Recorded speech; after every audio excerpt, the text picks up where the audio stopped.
Is there any hard-hitting story you have that you've witnessed it? Did you just keep remembering every week or every day of this one person that you just can't forget?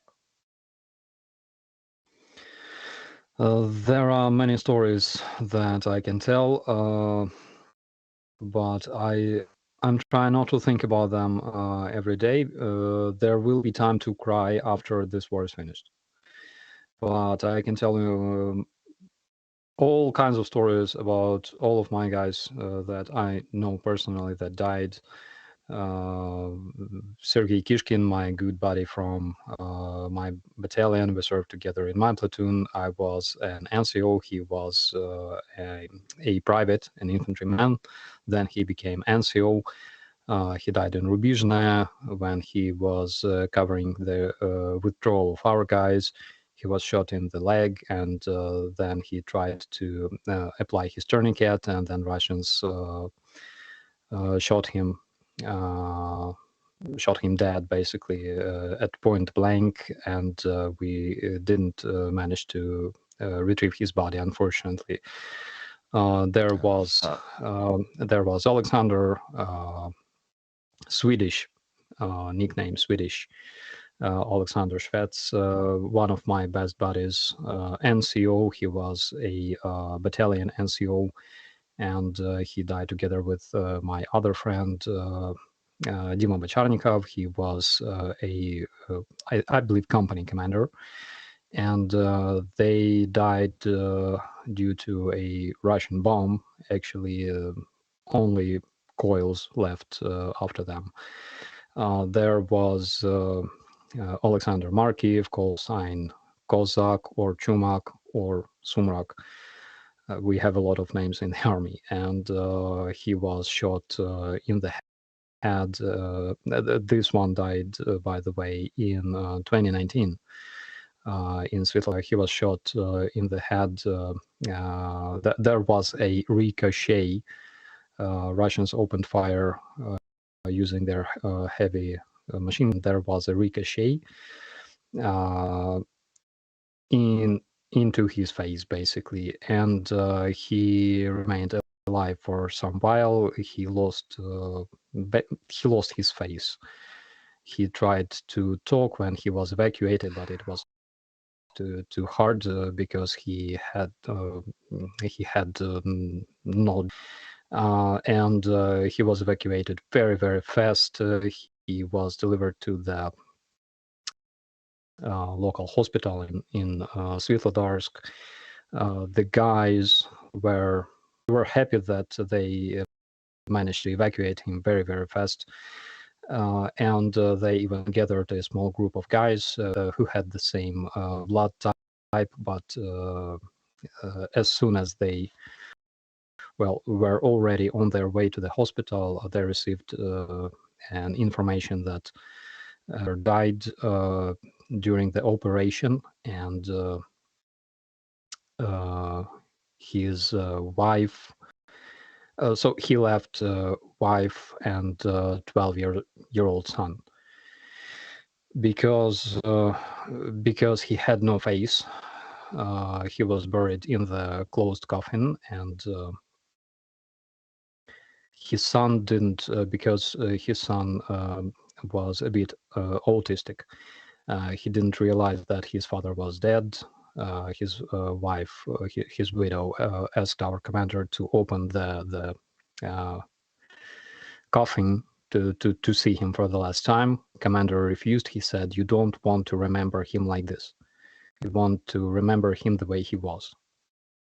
And they buried him, and then his son didn't realize that he actually died. And his widow asked me to explain this to his son, because the psychologists, the kid will only understand this if some friend of her, some military friend, will explain this. So on the day, we have this tradition to meet on the 9th day after the funeral and mourn our deceased ones. On the 9th day, we gathered there in Obuchiv, not far from Kiev, and I had to explain Kid how his father died. Then there was Dima. I didn't know him well, but I saw him a lot. In my brigade, he was always very, very funny guy, and he was our artillery observer, artillery recon, basically. And he saved a lot of lives using his skills, actually, a lot of Ukrainian lives. So it was actually rather like, I can say, a horrible accident, because it happened on the front lines, on the battlefield. But he died from other cause, because it was not far from Dolomitne, and Dolomitne is basically next to Svetlodarsk. Very, very, very small town with pork farm and things like that. And there were electric lines that were ruptured, destroyed due to the Russian shelling. There were wires on the ground, and usually there was no charge, no power.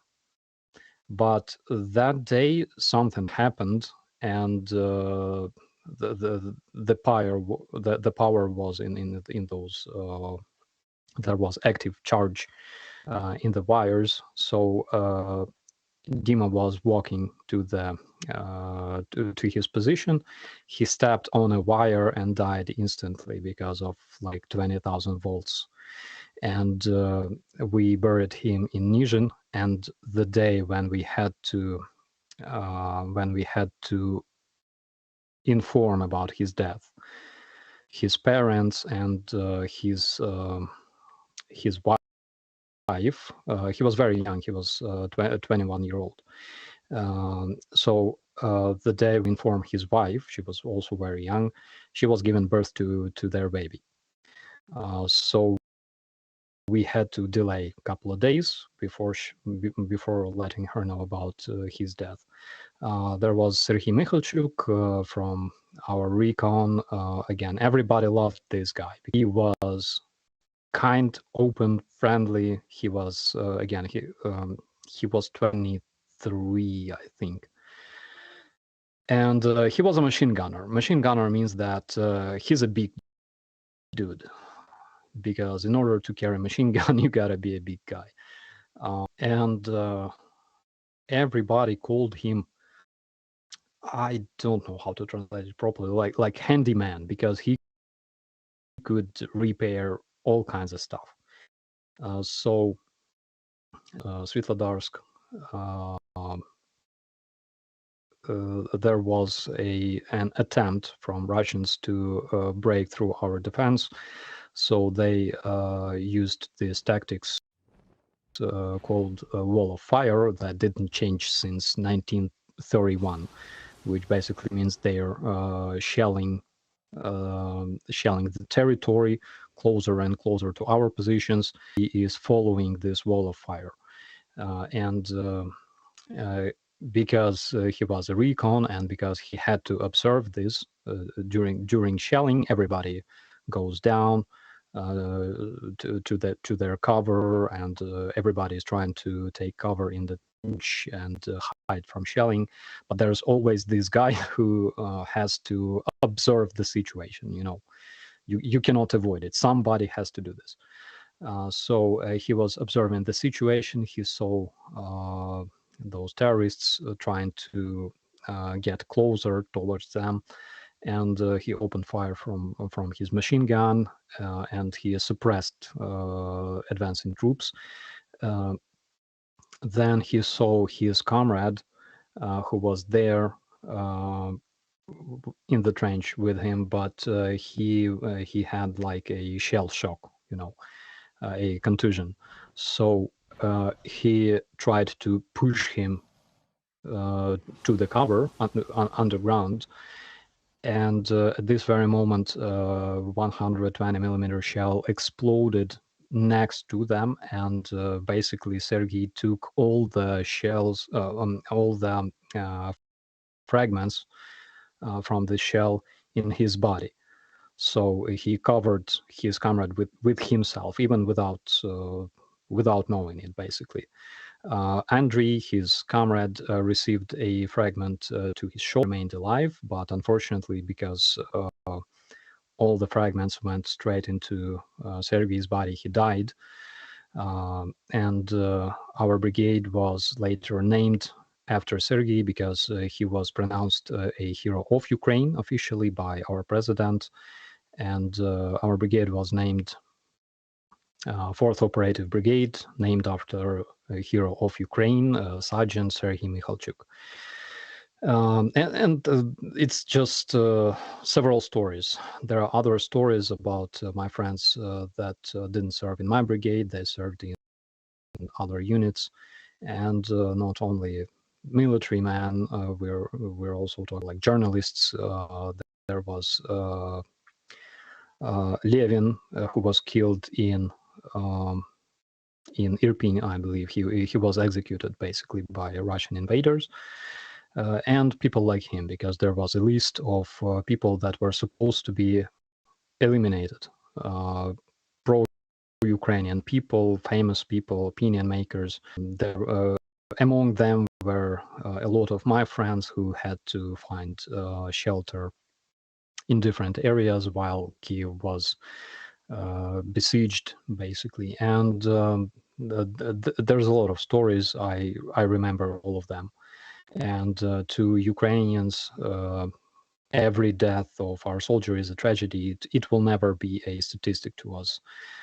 Whenever Ukrainian soldier dies and his body is brought to his hometown, you can see people that just line along the road, and when this vehicle with his body passes them, they knee down to express their to honor the soldier. That's why to Ukrainian people, all of our soldiers are heroes. It's not like, Russians don't care about their soldiers. They are eaten by stray dogs. They are thrown to those crematoriums. They don't care. But to us, it's a matter of honor. We always have to remember our heroes, and we always have to care for their families, and all of their families become our families. That is the single best answer we've had in a year of doing these. I mean, it's those. I'm not even too sure how you followed from that, but everyone's talking about Starsky's life, and that is essentially what their life is, and all Ukrainians, so what they're having to put up with at this moment in time. We have to. Yeah. As sad as the stories are, we have to remember that's what they're dealing with on a daily basis, and I know we all would like. Well, I know we always like laugh or make jokes and talk about all the other silly stuff that's going on. But yeah, that's the harsh reality of it. People are dying, and dying in horrific ways.